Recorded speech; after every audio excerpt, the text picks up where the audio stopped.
can't access e-resources and have to rely on alternative formats. That sounds to me like an administrative problem.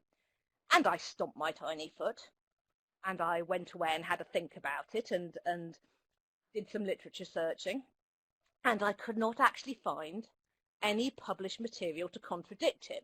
I knew that he was wrong, and every librarian I spoke to knew that he was wrong. And I've since spoken to some students who rely on alt formats, and some of them want to punch him. But we couldn't find anything published. There has since been a study by Ben Watson at the University of Kent in 2019, which did ask students who rely on alternative formats to do a diary, but there hasn't been a lot. So we thought, let's write one. So the questions that we were interested in is, how does reliance on alt formats impact students' learning? That was the biggie. But also that column in the survey of the students who are registered for alternative formats but not using the service. How do they get their information? And we thought, let's ask them. So on the right there are my enforcers, sanity checkers, the people who've basically done the work on this. At top is Stuart Walker, who is one of the disability liaison advisors at the University of Bradford, and below is Catherine Cousimon. Hi Catherine, who is here today, who was, when we started this project, disability liaison librarian at the University of Bradford and has now moved to Huddersfield. And we've started talking to students about their experiences. We're doing semi-structured interviews with students with print impairments. They're quite loose. We've got 5 questions and they've taken anything from 20 minutes to over an hour. So far, we've talked to students at, sorry, that should say 2 universities. We've got another one that we're hoping to involve. So far, we've only done 5 interviews. So anything I'm going to talk about after this is very much a work in progress, very much preliminary. But we've covered a wide range of subjects, from the sciences to fashion, everyone up from foundation to PhD, and a wide variety of impairments.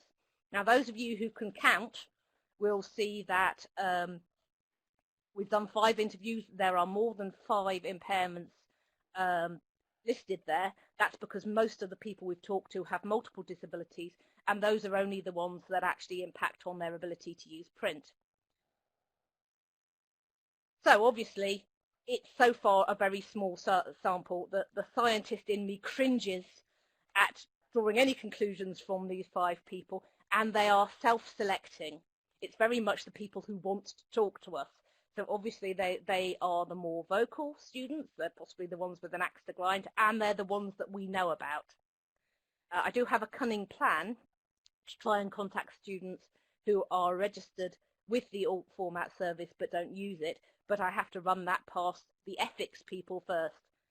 And just a few words about this study so far and the things that have made it quite such a lengthy process.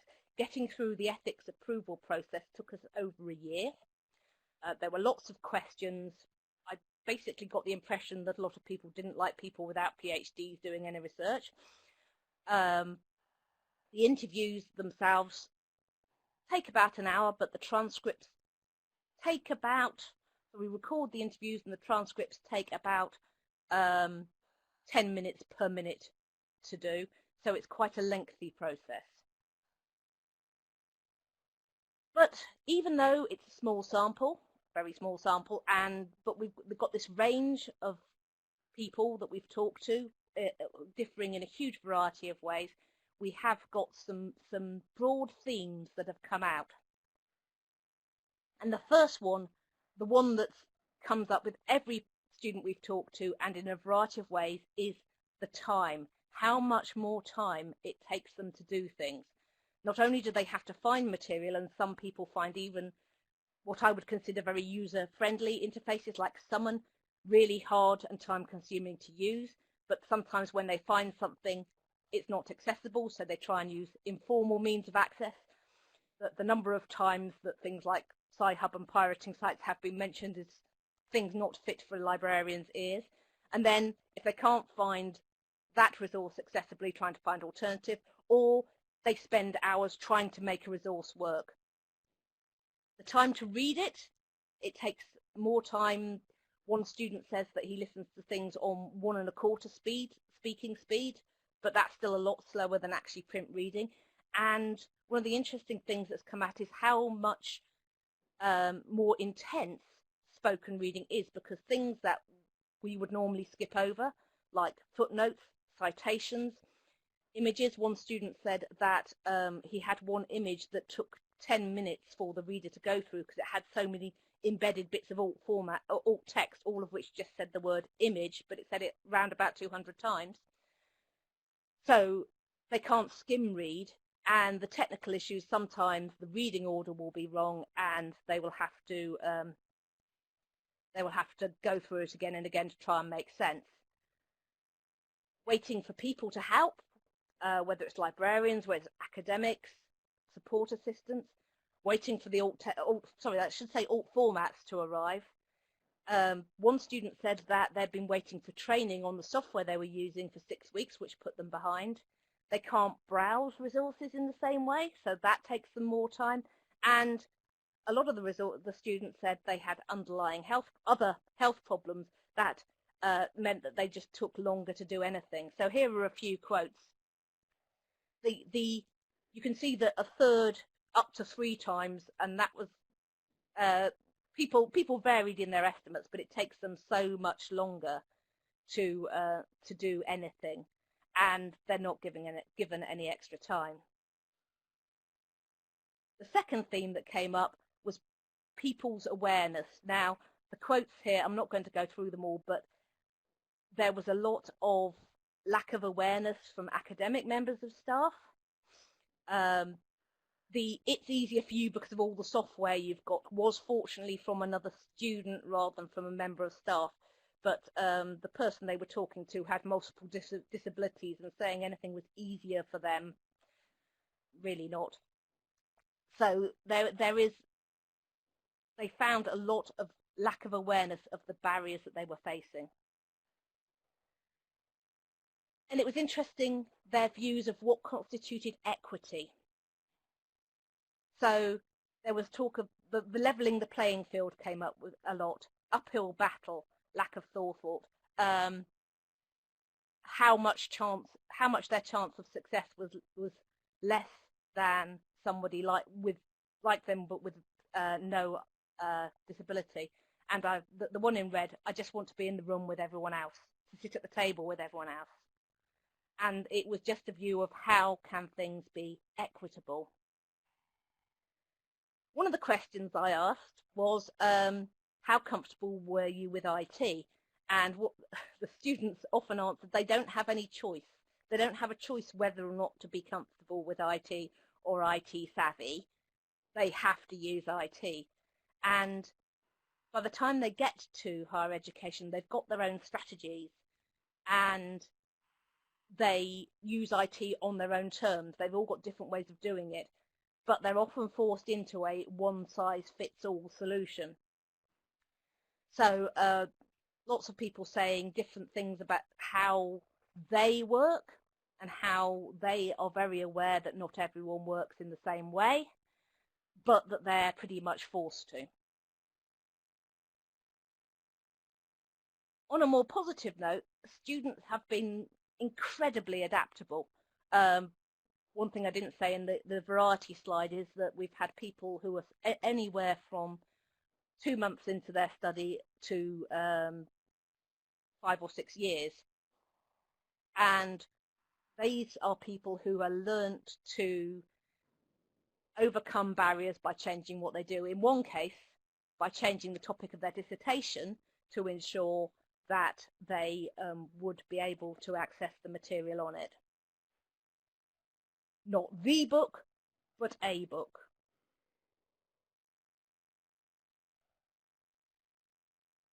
Support was crucial, and library and IT desk were mentioned a lot in this.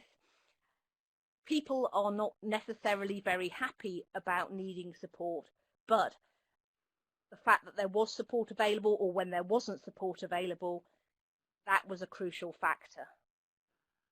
So the good news is, just checking, have people seen this? It's the University of Los Angeles, they have a skeleton taking care of the library while they're out. Libraries came out very well in this. There were no negative comments pretty much about the library. Now, I'm aware that this might have been because they were talking to a librarian, but they weren't pulling their punches on anything else. So I'm pretty optimistic the libraries are doing very well. The one in red, the library is quite good. That was the most positive thing that student said about anything. It may be faint praise, but it was the most praise that anyone got. But the bad news is that the library is not seen as an independent. Yes, the library is quite good, but their overall experience is bad, and we are seen as part of the institution, as part of this evil empire, as this monolith. They don't see the differences, and I got answers about all sorts of things I didn't ask questions for, about extension forms, module handbooks, lots about finance and DSA, lots about how they were given feedback. So even though they knew that I was asking about library stuff, they didn't distinguish their generally good experience with the library from their overall not very good experience. So what can we do? Sorry, chemistry joke, I'm a chemistry librarian, amongst other things. We can be part of the solution. That lack of awareness, we can help with that. Students will talk to us when they won't talk to academics. I don't have a citation for that, but I do have more years than I care to remember at being a librarian. So we can help be the bridge between students and academic staff.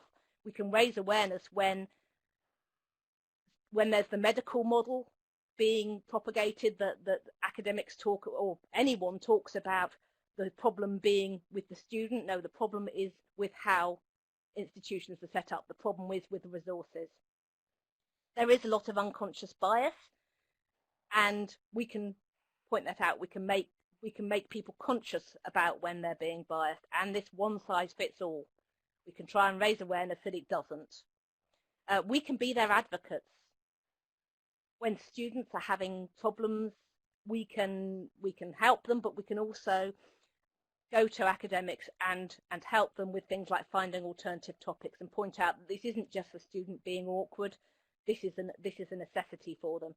And on the nuts and bolts librarians thing, if there are genuinely inaccessible resources, we can help students find resources that they can use. These two quotes give me hope for the future. These are from different students, but they are really grasping this opportunity with both hands. The one in the light green was saying, no, this is an opportunity that no generation has had before to actually go to university as a disabled student, and they're going to make the impact. They're going to build the bridges. Let's help them. And there are my references, because I'm a librarian. And I didn't put in any question slides, so I'll go back to the references. Are there any questions, please? Yes, there's quite a few. Thank you, Sarah. That was really, really interesting. And the slides, I think, are going to be uploaded onto the USTLG website, because I think I'm going to want to look back through them and read all the quotes in more detail later on as well. So Hossam has asked, how many unique students with print disabilities do you have on campus? We have on campus, at the moment I can't answer that particular question because I don't deal with them as a whole. We only have, I can answer how many active users of the alt format service we have, because it's one. We have about 20 students registered for it, but only one student actually uses it on a regular basis, and they're about to graduate. Okay. Sorry, I can also say that about 20% of our students do have registered disabilities, and most of those are specific learning difficulties. Okay, Sorry. great. That's right, don't worry.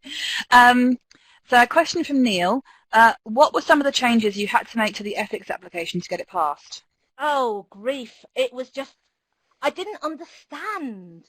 What I thought were things like, I said that students ought to be able to drop out right up until time of publication if they change their mind. the ethics people hated that and said that once they had finished their interview, that should be it.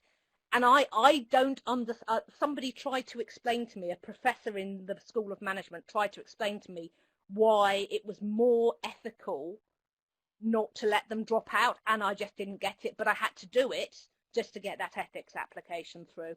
I had to make it a lot clearer what the various roles from the various individuals were. So basically, the ethics people had managed to skim read and miss the fact that we had a disability advisor on the project group, and saying, well, things like, well, how will visually impaired people sign things? I don't know. We'll ask the disability liaison advisor, whose area of expertise this is. So a lot of it was just having those conversations and making it a lot more explicit, where I'd already said things, but they'd missed them. I think we can all probably relate to that pain, anyone who's tried to get through an ethics committee. I was, at one point, I share an office, and I was underneath my colleague's desk in tears, and she was feeding me chocolate through the holes in her drawer. That's a nice colleague right there. So moving on. So Penny has asked, do you have a requirement for slides to be made available ahead of lectures? So their slides have to be available 24 hours ahead of any lecture or training. I'm assuming, Penny, that you mean across the university rather than specifically the library. We do have that requirement. Academics are meant to put up slides 48 hours ahead of time, and it is widely flouted. It's one of the most common complaints that comes up in staff-student liaison, is that lecturers are not putting up their materials in advance. And I have to admit, what I do is I put up last year's slides 48 hours in advance, and then I put normally on the train on the way in. I'm making changes because I can't focus that far in advance. But it's only normally tweaks. Okay, awesome. And the last question, I think, is for me. Sarah's asked, will the recording of this presentation be made available afterwards? Yes, I had a bit of a technical hiccup, and I think I missed the first couple of slides. We will be making them available as anonymised recordings on our YouTube channel, but I did miss the first couple of slides. It just wasn't having it. Technology. It was just photos of me. The world is not missing anything there. So I don't know whether I'll speak to Carol from USTLG about linking to them from the page when we upload the slides as well, so they'll be made available to everyone. And I think that is all the questions, unless anyone has any last-minute ones for Sarah. Ringing silence. Thank you so much, Sarah. That was really, really interesting. I have a feeling that a couple of us might get in touch for some more details, and we'd love to see your research when it's published as well. I'd love to get it to the stage where it can get published. Oh, hang on. Maggie has. Someone's raised their hand. Maggie has raised your hand. If you have a question, just pop it into the Q&A pod, and Sarah and I will be able to read it. Oh, mistake. Fair enough. Okay, cool. So we're 5 minutes ahead of schedule, which is great. Gives me a lot longer to go and boil the kettle. So our next and final presentation is from Ruth, the OU archivist, and that's due to start at 12. So we will see you all back then.